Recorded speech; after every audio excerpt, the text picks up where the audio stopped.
Welcome to WAM Alternative Assets Meet Our Investment Partners series.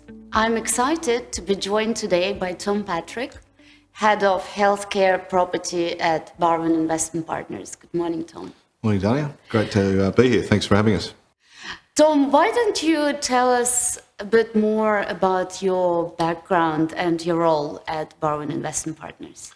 Sure. I have a fairly traditional commercial property background. I've been working in real estate funds management, banking and advisory for around about 15 years, looking at all the traditional commercial property sectors out there over time.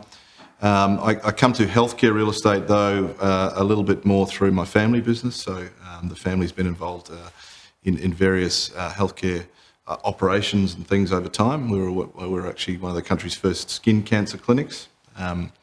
And also through some research I did as part of my master's. So I wrote a thesis paper for my sins on Australian healthcare real estate when I was living in the UK. So yeah, that's very interesting. Very different when you talk to other property people in the Australian market. Yeah, well, healthcare real estate is an emerging, if you like, sector. And so the traditional pundits and the traditional market participants in that space are growing and increasing. But, it wasn't a broad main sector for quite some time. I think that's changing now, though, with the influence of institutional capital into the sector recently. Yeah. Can you tell us a bit more about Barwon Investment Partners business? Like, has it been always investing or focusing on healthcare real estate, or is it a broader property business? Yeah, so Barwon Investment Partners is a fairly traditional alternative investment manager. We're investing into private equity and property.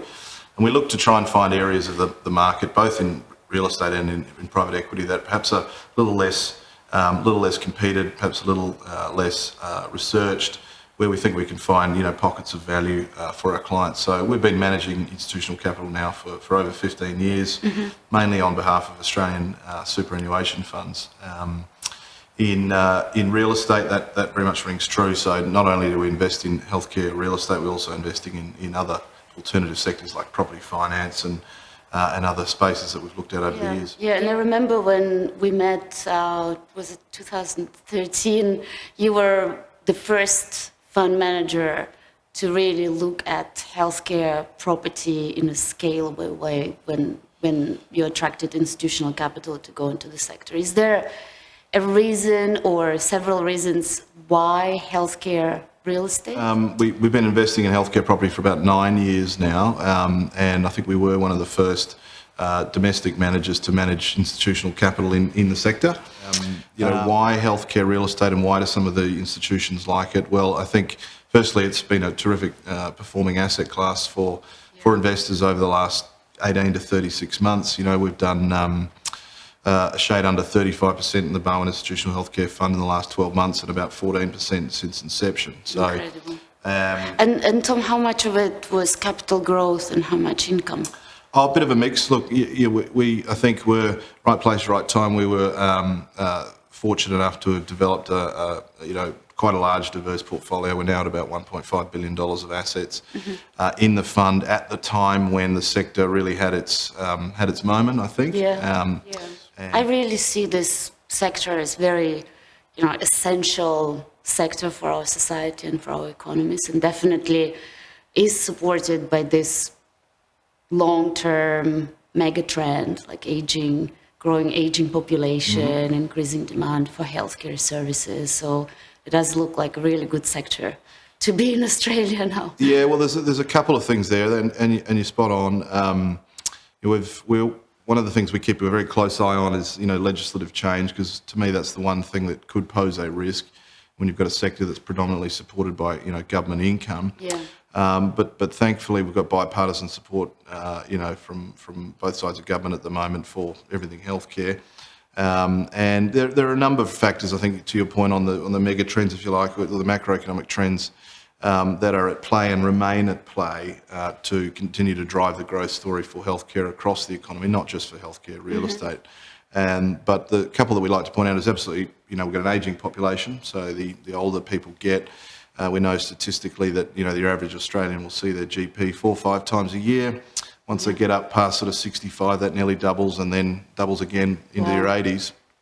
We've got but for the COVID period, we've had a growing population in terms of net migration in Australia. So, it follows that more people here, more demand for healthcare services. Yeah. And the third interesting one is around technology change. Healthcare, as opposed to some of the other industrial sectors which may get disrupted by technology, often new technologies in healthcare just mean additional services. So, but those technology changes, and thankfully we have them, we're now living longer, better lives and so forth, but they have actually led to really endemic levels now of chronic disease and associated comorbidities.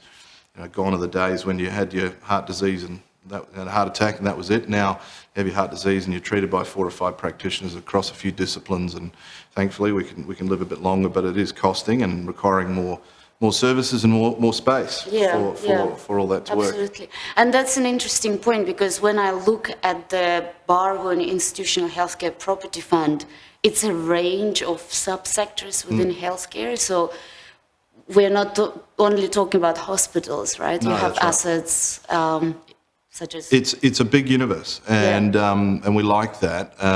It's important for us to ensure that we do have diversity of exposures, because when you look at potential risk, it really is around legislative change. If the government decides they're going to take a little bit of cost out of pathology, for example, you don't want too much exposure to pathology laboratories. So by having a good diversified exposure through our tenants to different silos of the healthcare sector, we get to diversify a little bit against that risk, but also access other opportunities and new emerging sectors within healthcare as well, and make sure that we're keeping our eye close to the ground on all of those things. And Tom, so when we think about other sectors within property market in Australia, like office or retail, it is my observation that weighted average lease expiry profile is getting shorter across some sectors. How does healthcare, real estate, how would you compare this sector to other more traditional property sectors? Great question. On the weighted average lease expiry, or the WALE, healthcare has always had a longer duration lease term than other traditional commercial property sectors. So we see 10, 15, even 25-year length. Triple net often leases in place. That's fascinating. And in terms of the size of the assets that you look at, so it's quite a large portfolio now. Obviously, you can't be looking at only medical centres. It's probably more about the larger assets. It is, although we do try and build out a diversity of exposures, as we talked about before. Look, our asset sizes are anywhere between sort of 20 million at the small end up to 300-400 million are some assets that we own and are looking at now. Clients that are investing into our fund are traditionally institutional participants, so they're investing anywhere between 25 up to $150 million each. And the portfolio sitting here today is about $1.6 billion, and we've got about another 400 million of committed capital to continue to build out the portfolio over the coming years. That's great, and that's why I'm so excited that we could partner with you and invest in the fund, because realistically, this asset class is not accessible by retail investors, and we are very passionate about our mission to democratize alternative investing. Thank you very much, Tom. Thank you. It was great to discuss this. Terrific.